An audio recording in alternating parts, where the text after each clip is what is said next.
Images like these seen across the country are forcing Americans to have a discussion about protests, violence, and when will it stop. The first thing that goes through your mind is, here we go again, because it seems to be like a repeating thing that goes on.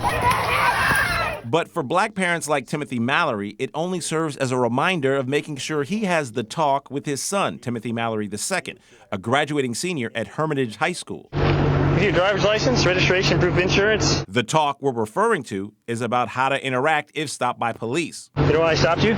We've talked about it ever since he became about 4.5 feet tall.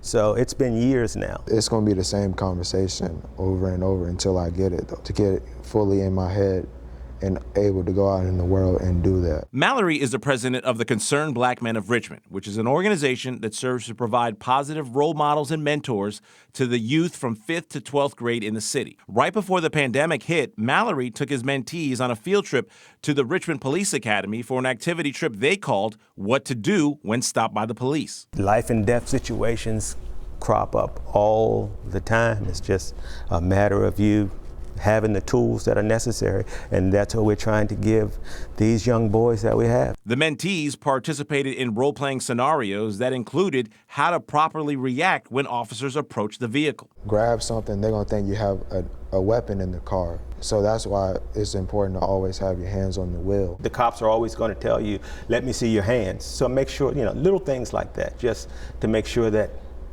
he may not end up as one of these statistics. The talk is nothing new. The reason we have to have this talk is because you are a black child in America. It's a conversation that's been happening for generations because parents of color know just how important it is to pass down this information. It's not your fault. Mallory has had to apply the same tools he's teaching his son and mentees. I've been pulled a number of times. It's just a matter, sometimes they'll just pull you over and ask you for your identification and stuff. And I've never had what I would call a bad situation. I just followed the protocol because, my dad told me the same things.